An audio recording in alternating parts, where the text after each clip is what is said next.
안녕하십니까. 소중한 나 무한행보 소나무 시간입니다. 여러분들 만나 뵙게 되어서 진심으로 반갑습니다. 옛날 옛적에 있었던 불교 설학 재미있는 이야기 한 토막 들려드릴까 합니다.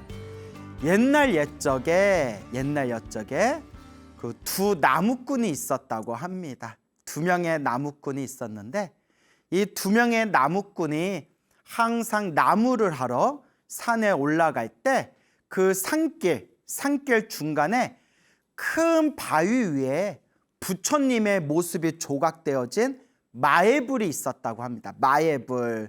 우리가 이렇게 벽에다가 부처님의 모습을 이렇게 조각해 놓은 것을 마애불이라고 부르거든요.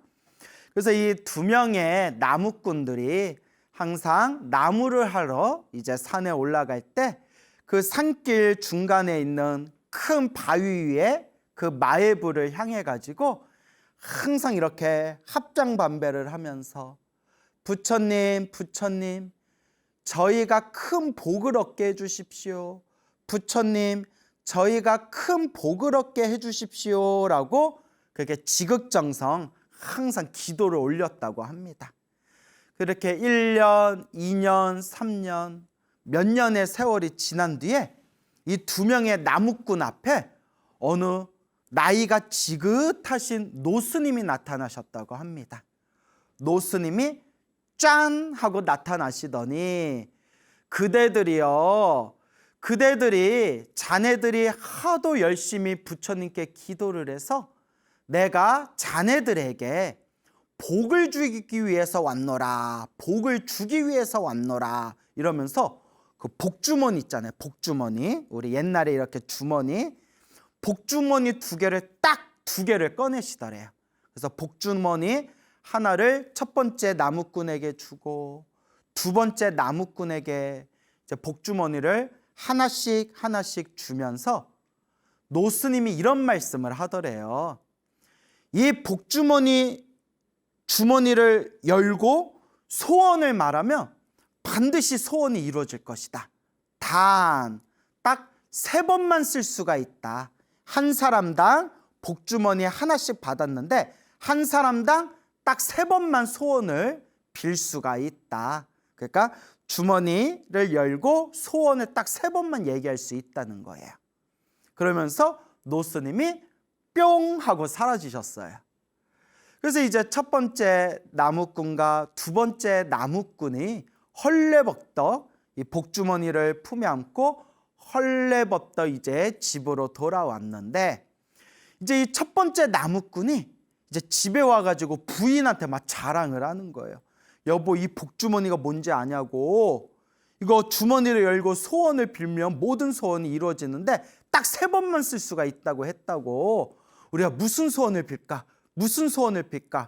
이러면서 부인하고 이런저런 이야기를 하는데 서로 의견이 맞지 않는 거예요. 서로 의견이.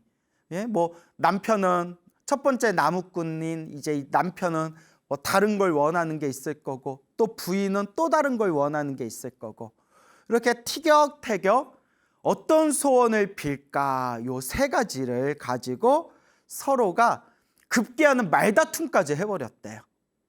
여러분들 같으면 어떤 소원을 빌고 싶으세요? 그냥 깔끔하게 나 하나 너 하나 이렇게 2개 소원 빌고 남은 거 하나는 잘 이렇게 이제 보관해 놨다가 또 필요할 때 쓰면 될 것 같은데 어쨌거나 그 첫 번째 나무꾼이랑 첫 번째 나무꾼의 그 마누라 부인이랑 티격태격 이제 말다툼이 급기야 벌어지더니 너무 화가 난 첫 번째 나무꾼이 평소에 이제 술을 좋아했어요.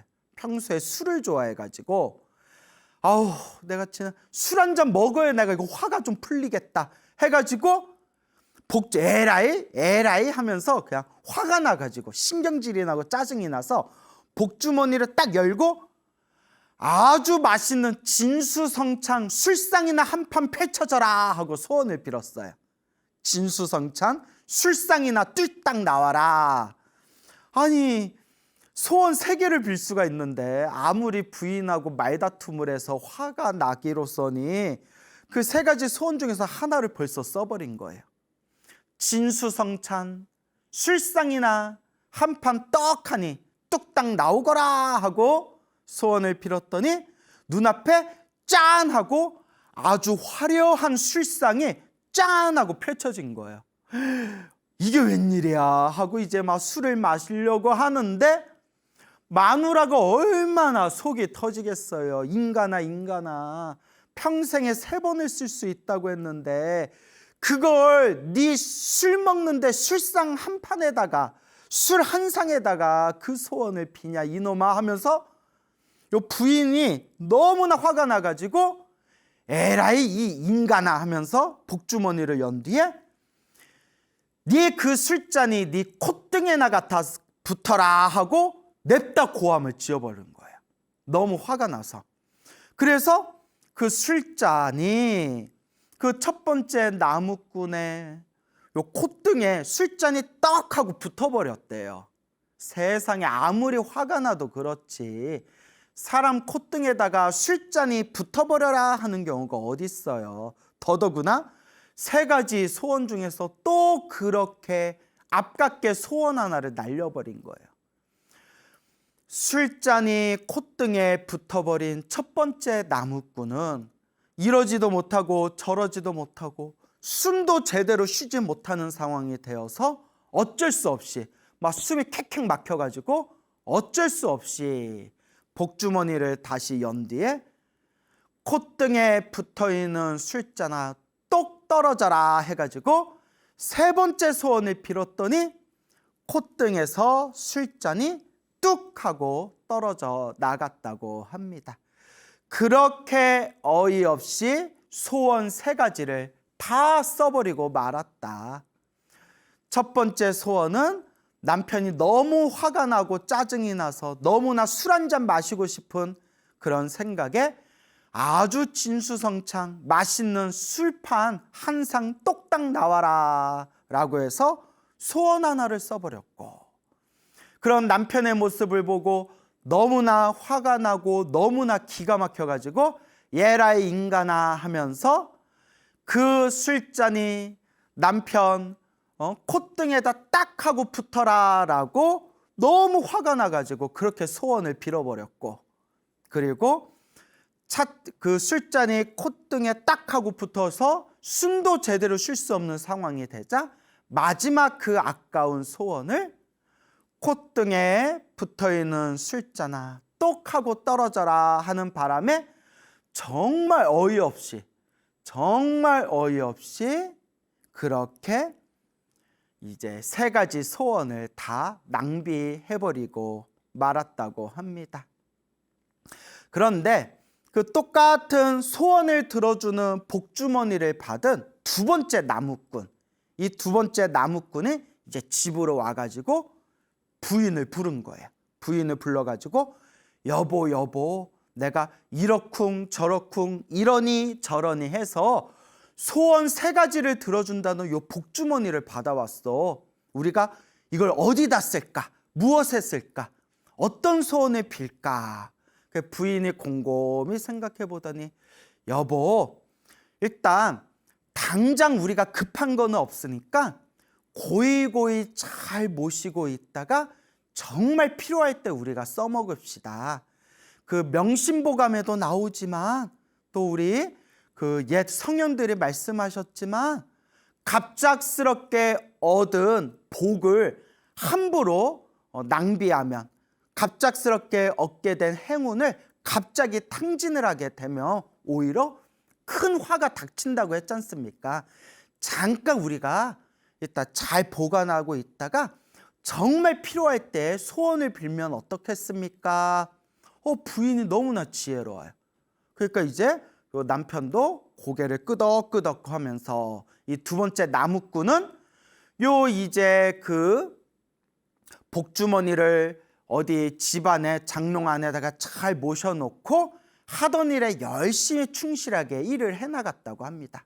그러면 항상 마음속으로 일이 잘 되든 안 되든 어차피 정말 필요할 때 복주머니 열고 소원을 빌면 되니까 일단 내가 하고 있는 일에 최선을 다하자 하면서 열심히 긍정적인 마음으로 열심히 일을 했더니 하는 일마다 이상하게 일이 술술 풀려나가면서 마지막까지 그 복주머니를 열어서 소원을 말할 필요가 없을 정도로 마지막 세상을 떠나는 그날까지 만족스럽게 행복하게 살다가 세상을 떠났다고 합니다.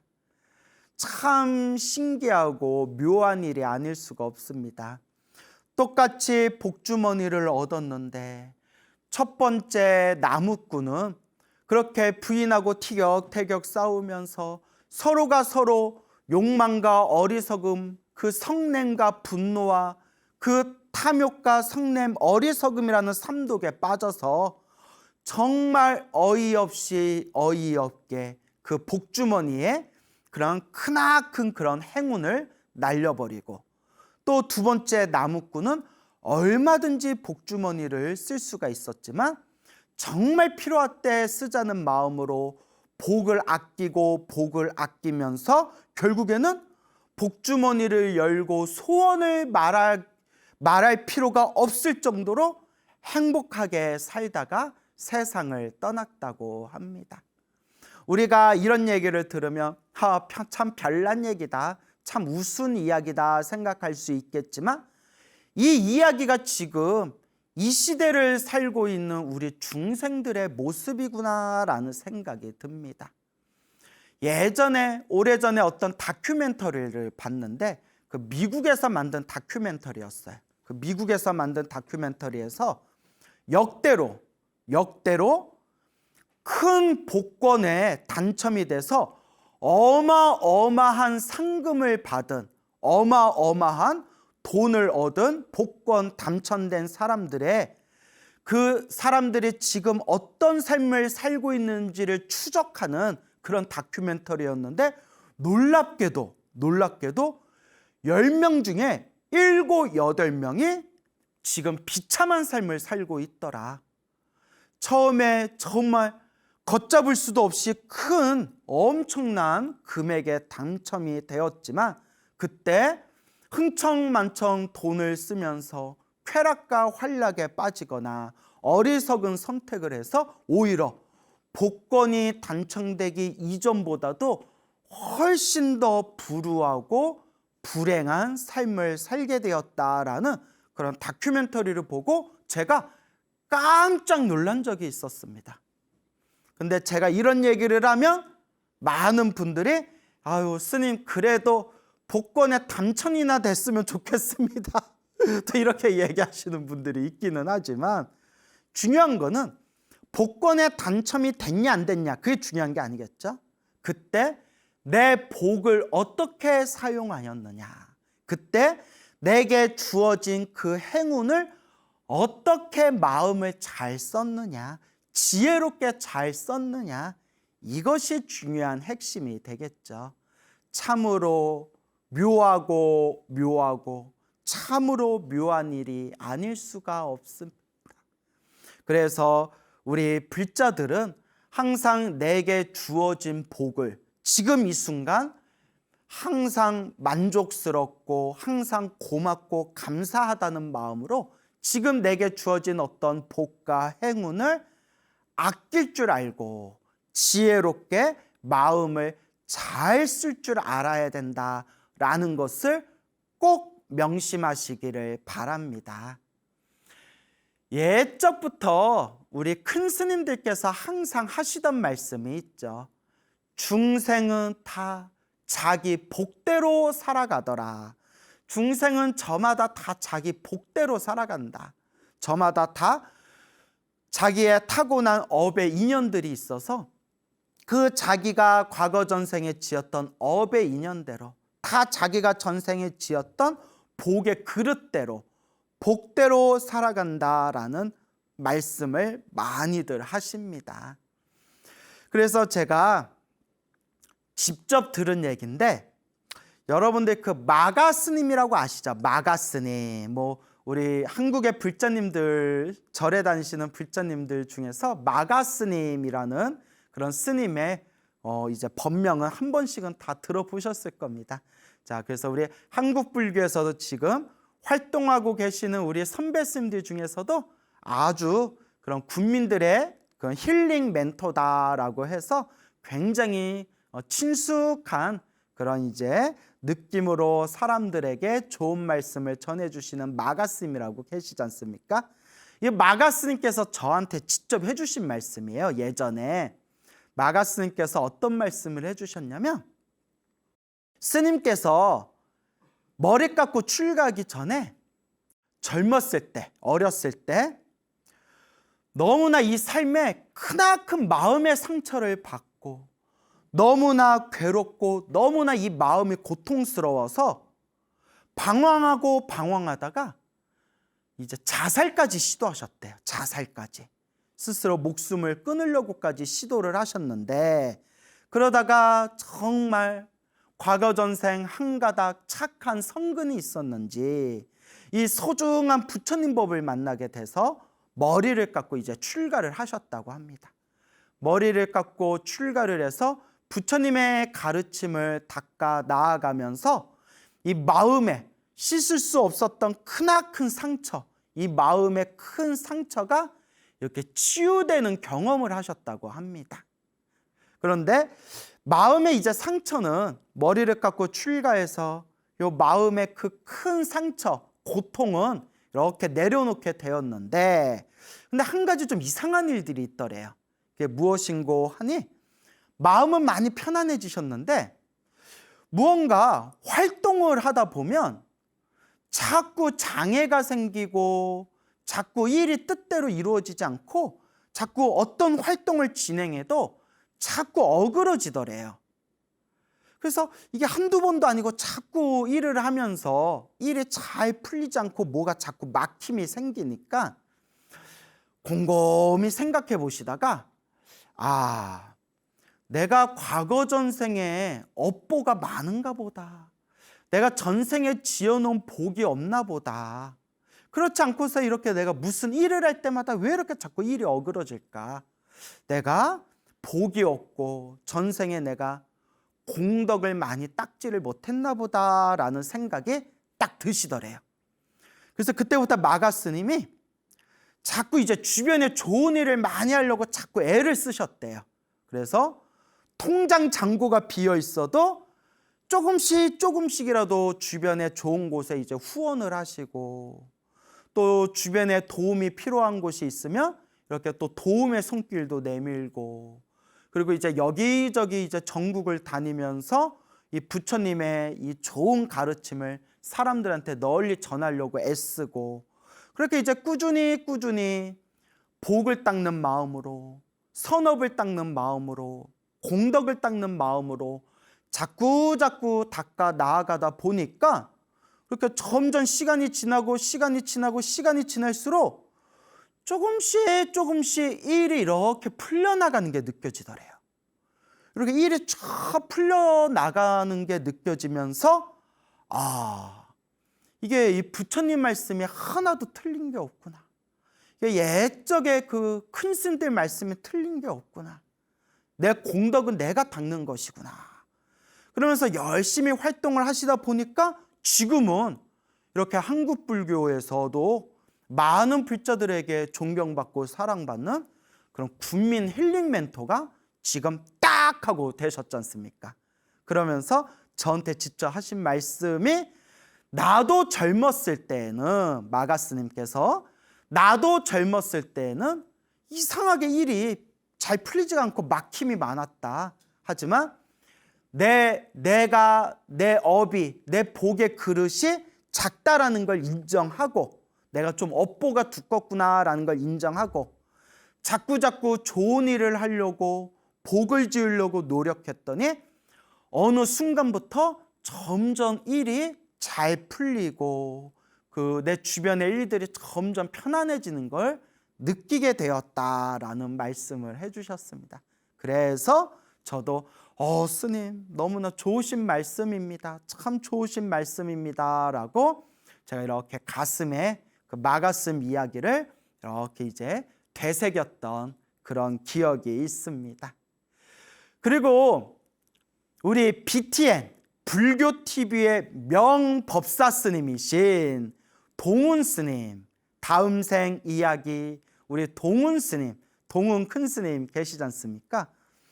또 이 동훈 스님께서 또 직접 해주신 이야기입니다. 동훈 스님께서 젊었을 적에 열심히 이제 참선 수행을 하시다가 이런저런 이제 여러 가지 인연들이 엮이셔가지고 저 서울 시내에 그 옛날부터 있었던 그 작은 절터가 있었답니다. 작은 절터가 있었는데 그 절에다가 이제 큰 포교당, 큰 절 건물을 짓기로 이제 결심을 하셨다고 합니다. 이제 여기다 부처님 도량을 새롭게 이렇게 불사를 해야 되겠다라고 마음을 딱 먹으셨는데 그때가 IMF 시절이었어요. IMF. 우리 현대 한국사에 이제 크나큰 어떤 고통이 있었던 시기였죠. 그때 IMF 시기여가지고 어떻게 해야 이 부처님 도량을 불사하나, 이 서울 한복판에 어떻게 해야 지금 시기에 부처님 도량을 불사하나 곰곰이 생각하다가 믿을 건 기도밖에 없다, 믿을 건 기도밖에 없구나 해가지고 저 계룡산의 중악단이라는 곳에 가가지고 거기서 이제 백일기도에 들어가셨다고 합니다. 간절하게 정말 간절하게 백일기도를 열심히 하셨는데 그 백일기도 하면서도 별의별 희한한 일들이 많으셨대요. 근데 그러거나 말거나 이게 다 기도하는데 일어나는 마장들이다, 기도할 때 일어나는 고비다라고 이렇게 관찰하시면서 그런 일들에 휩쓸리지 않고 오로지 간절하게 이 불사 공덕이 잘 이루어지도록 백일 기도를 하셨는데 마지막 100일 마지막 날에 백일 기도를 이제 마치고 꿈을 꾸셨대요. 꿈을 꾸셨는데 눈앞에 생생하게 큰 석탑이 딱 서 있더래요. 석탑, 큰 석탑, 돌로 만든 탑이 딱 하니 서 있는데 꿈에서 부처님의 그 웅장한 부처님의 탑이 꿈에서 딱 보이는 거는 아주 좋은 꿈이거든요.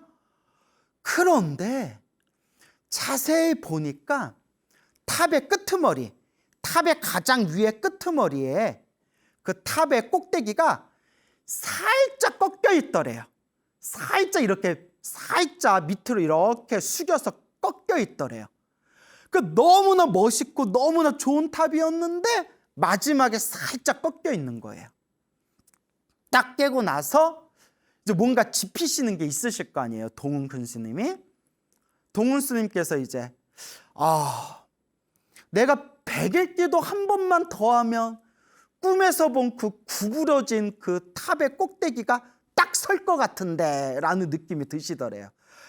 내가 백일기도 한 번만 더 하면 그 탑의 끄트머리가 딱 바로 쓸 텐데 하셨지만 뭐 이러저러한 일들이 엮여서 이제 더 이상 서울에 있는 그 사찰을 비워둘 수가 없는 상황이셨나 봐요.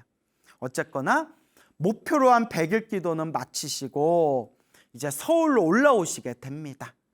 그래서 서울에서 불사를 딱 하고 시작을 하셨는데 정말 신기할 정도로 주변에 수많은 사람들이 도와줘가지고 정말 와 신기하다, 와 정말 기적 같은 일이다 라고 말할 수밖에 없을 정도로 일들이 척척척척척 하고 일들이 펼쳐지면서 그게 불사가 이렇게 이제 시작이 되셨대요. 그래서 이제 불사가 이렇게 이제 원만하게 시작이 되셨지만 근데 알게 모르게 그 속에서 또 고생을 좀 많이 하셨대요. 알게 모르게 이제 또 고생을 하셨는데 그러니까 그 고생한 그게 그 꿈에서 봤던 탑의 끝이 살짝 끄트머리가 숙여져 있는 거 아마 그거겠죠. 그래서 어쨌거나 그 IMF 힘든 시기에 기적과 같고 신비롭다라고까지 말할 정도로 정말 수많은 분들의 인연들이 모여가지고 힘들게 절을 딱 완공하기는 했는데 스님께서 13kg가 빠지셨대. 13kg가. 몸무게가 13kg가 뚝 살이 빠지셨는데 너무 고생을 하셔가지고 주변에서 스님 저러다 죽는다. 아유, 우리 스님 저러다가 쓰러져서 죽는다라는 소리가 들릴 정도로 건강이 급격하게 안 좋아지셨대요. 절은 딱 해놨는데. 그래서 스님께서 깊이 신중히 고민하신 뒤에 그 만들어 놓은 절을 재단 법인으로 등록을 딱 해놓고 스님께서는 아무런 미련 없이 툴툴 털어버리고 다 내려놓고 그 절을 나오셨다고 합니다. 그래서 스님께서 어디 조용한 사찰에 이제 내려오셔가지고 이렇게 몸 요양에 신경을 쓰시고 건강을 회복하는데 이렇게 이제 건강 관리를 하고 계시면서 이런 생각이 드시더래요. 아, 그 탑의 끄트머리가 이렇게 숙여 있는 게, 아, 내가 복이 한 끗 부족했나 보구나라는 생각이 딱 드시더래요. 그 잘 만들어 놓은 탑 마지막 꼭대기가 살짝 구부러진, 그 한 끝이 살짝 구부러진 게, 아, 내 복의 그릇이 한 끗 부족했나 보구나. 그러면서 여러 생각이 드시더래요. 그러면서 이제 동훈 스님께서, 아, 복이라는 게 뭘까? 팔자라는 게 뭘까? 정말 사람은 태어날 때 이 타고난 그릇이라는 게 과연 있는 것인가?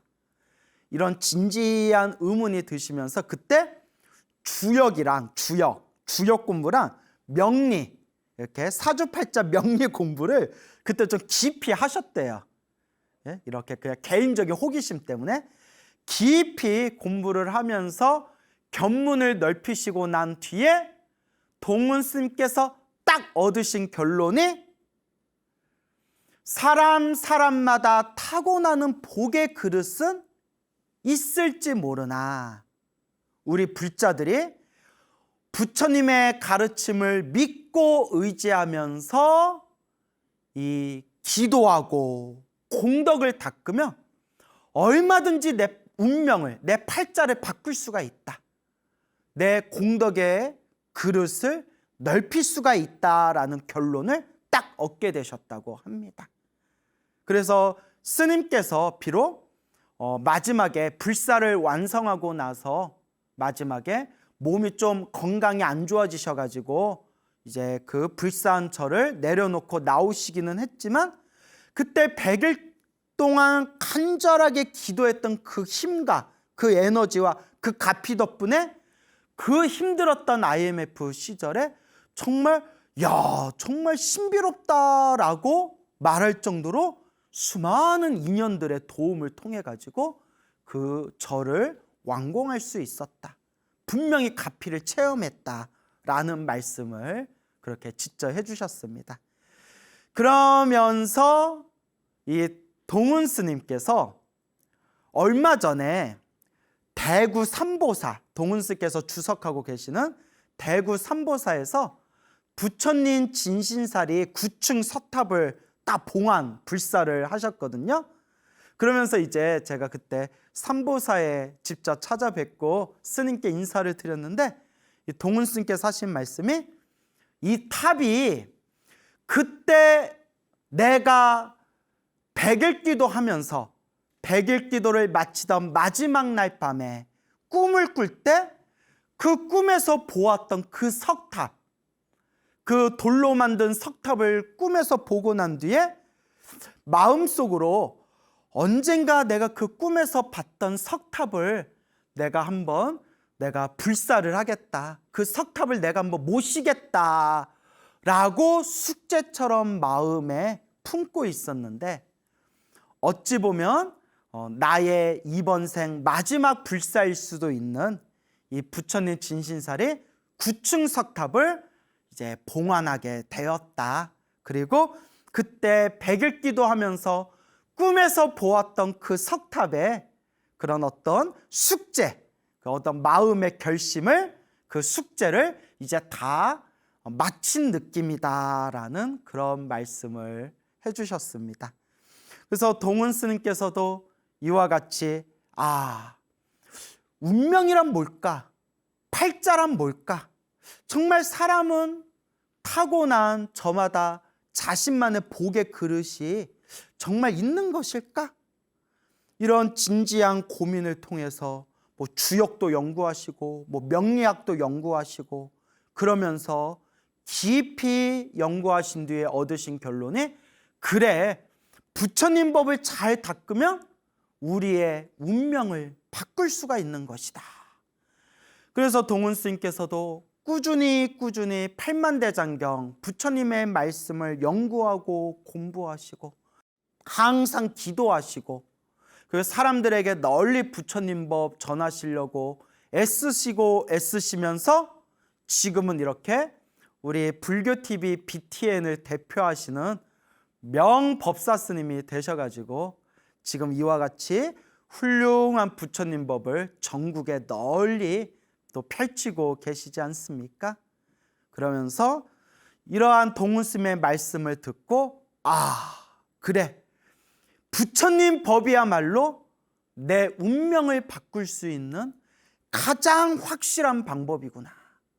그리고 부처님께서 경전에서도 늘 말씀하셨고 역대 큰 스님들께서도 한결같이 말씀하셨지만 항상 이 복을 짓고 선업을 짓고 공덕을 쌓는 이 복 짓는 마음, 이것이 바로 우리가 내게 주어진 내 복의 그릇을 넓힐 수 있는 가장 확실한 방법이구나 라는 것을 그렇게 다시 한번 되새기고 느끼게 되었습니다.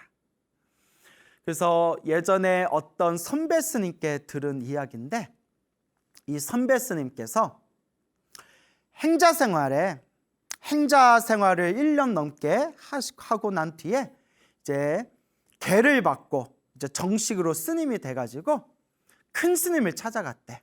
큰 스님을 이렇게 찾아가서 이제 어느 큰 스님을 찾아가서 이렇게 이제 삼배를 올리고, 스님, 제가 이제 이제 제가 이제 계를 받고 수행을 시작하게 되었습니다. 제가 어떻게 해야 수행을 잘할까요, 스님? 좋은 말씀 좀 해주십시오 했더니 큰 스님께서 복을 지어라 하시더래요. 그래서 예 했는데 생각할수록 아니 왜 어떻게 해야 수행을 잘할까요 했는데 왜 복 지으라는 말만 하지? 그러다가 또 조금 시간이 지난 뒤에 또 다시 찾아뵙고 또 인사드리면서, 스님, 제가 이제 수행을 하고 공부를 하려는데 좋은 말씀 좀 해주십시오 했더니 지금 너는 개 받은 지 얼마 안 되니까 지금 초심 때 복을 지어라. 복을 많이 지어야 된다. 대중들에게 복을 많이 짓고 이 마음의 복을 많이 지어야 된다. 그래서 이 선배 스님이 가만히 계시다가 용기를 내서 여쭤봤대요. 스님, 아니 지혜를 닦아라 라고 말씀해 주셔야지 제가 어떻게 해야 수행이 잘 되겠습니까? 어떻게 수행할까요? 하면 이 지혜를 얻는 방법을 가르쳐 주셔야지, 아니 제가 무슨 절에 다니는 보살도 아니고 그냥 복 지어라 라는 말만 하십니까? 했더니 큰 스님께서 야! 복이 있어야 수행을 한다 라고 한마디를 딱 하시더래요. 복이 있어야 수행도 할 수 있다. 너 복 없으면 수행도 못한다. 그때 뭔가 딱 가슴에 뭐가 딱 와닿는 느낌이 들었대요. 그러니까 머리로는 잘 이해가 안 되지만 야! 복 있어야 수행도 한다. 근데 이 선배 스님께서 10년이 지나고 20년이 지나고 30년이 지나고 온갖 이런저런 산전수전 다 겪고 주변의 온갖 일들을 다 보고 들은 뒤에 이 선배 스님이 하시는 말씀이, 복을 지어야 된다. 복 지어야 된다. 복 없으면 아무것도 못한다. 수행도 복이 있어야 수행할 수 있고 지혜를 닦을 수 있다. 이제 그 큰 스님의 말씀이 딱 가슴에 절절하게 와닿더라라는 말씀을 하셨습니다. 그래서 우리 부처님의 경전, 아함경 초기 경전에서조차도 우리 부처님께서 하신 말씀이 세상에서 가장 복짓기를 좋아하는 자가 있다면 바로 나, 열애, 나인이라. 부처인 나인이라. 부처인 내가 가장 세상에서 복짓기를 좋아한다 라고 하시면서 그 자리에 있는 대중들에게 힘 중에서 가장 강한 힘이 있으니 그것이 바로 복력이다. 복의 힘이다. 부처인 나 또한 복의 힘이 있었기 때문에 이렇게 보리수 나무 아래에서 마왕을 항복시키고 성도, 도를 완성할 수 있었던 것이다 라는 그런 아주 소중한 말씀이 아함경에 나옵니다. 우리 불교의 목표는 지혜입니다, 여러분. 우리 불교의 목표는 지혜고 깨달음이고 모든 중생 다 함께 성불하는 것. 이게 바로 불교의 목표입니다.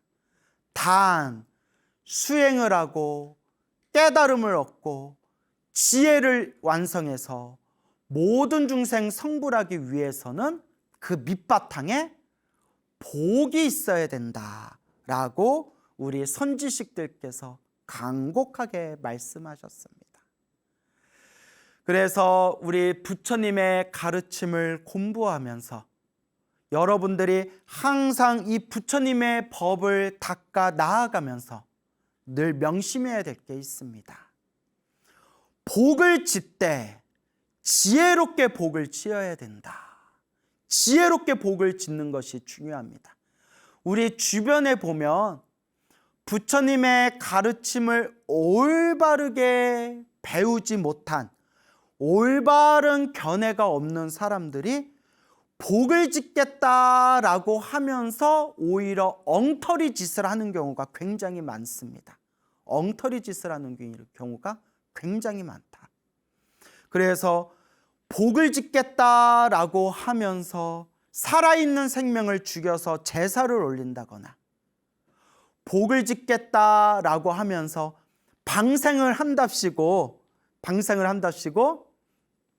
민물에서 살아야 되는 자라나 거북이를 이제 바다에다가 그냥 방생을 해버린다거나, 예? 그리고 또 방생을 해서 복을 짓겠다 해놓고 우리나라에서 금지되어져 있는 어종을 풀어줘서 방생을 한다거나 이런 것도 다 어리석은 거에 속하는 것이 되겠죠.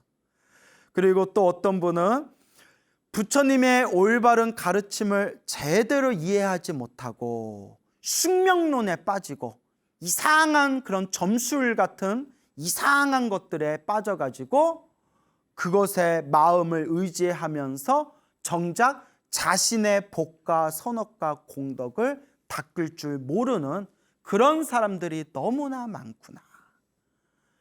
꼭 명심하셔야 됩니다. 오늘 여러분들에게 들려드렸던 그 마가 스님이라든가 요 동훈 스님 같은 이런 스스로 복을 짓고 공덕을 닦아서 운명을 바꾸신 그런 이제 수많은 분들의 이야기를 살펴보면 절대 무언가 밖에 의지하고 밖에 있는 어떤 비법이나 비방이나 이상한 그런 술법을 통해 가지고 자신의 운명이나 팔자를 바꾸신 분들은 없습니다. 오로지 부처님의 말씀을 되새기고 부처님의 올바른 가르침에 입각해서 올바른 복을 짓고 올바른 선업을 짓고 올바른 공덕을 닦아서 자신의 업장을 소멸하고 자신의 운명을 바꾸어 나가셨다라는 것을 꼭 명심하시기 바랍니다. 그래서 제가 늘 불자님들께 드리는 이야기, 내 운명을 바꾸는 법 3가지. 첫째, 기도를 많이 해라. 기도를 많이 해서 업장을 소멸해야 된다. 그러니까 어떤 기도를 하든 부처님을 향한 기도는 하나로 통한다. 간절하게 부처님께 기도하고 참회하고 업장을 소멸해라. 두 번째, 기도하면서 항상 복을 지어야 된다. 항상 몸으로 복을 짓고 마음으로 복을 짓고 조금씩이라도 복을 짓도록 노력해야 된다. 세 번째, 가장 중요한 거, 마음을 잘 써야 된다. 이 마음을 잘 쓰는 거, 이게 제일 어려운 일이고 제일 어려우면서 가장 중요한 핵심이다 라는 이 세 가지를 여러분들에게 귀가 따갑도록 여러분들에게 말씀을 드리는 바입니다. 그래서 항상 부처님의 가르침을 잘 공부하면서 부처님의 올바른 그런 말씀을 항상 가슴에 되새기고 늘 염불하고 기도하고 늘 복을 짓도록 노력하고 늘 이 마음을 잘 쓰는 것, 이것이 바로 우리의 운명, 우리의 팔자를 바꿀 수 있는 가장 확실한 방법이다라는 것을 꼭 명심하시기 바랍니다. 여러분, 행복해지고 싶습니까? 행복한 삶을 창조하고 싶습니까? 복을 지으십시오. 선업을 지으십시오. 공덕을 쌓으십시오. 복과 선업과 공덕의 힘이 여러분들을 진정한 행복의 길로 이끌어 줄 것입니다. 여기서 마치겠습니다. 성불하십시오.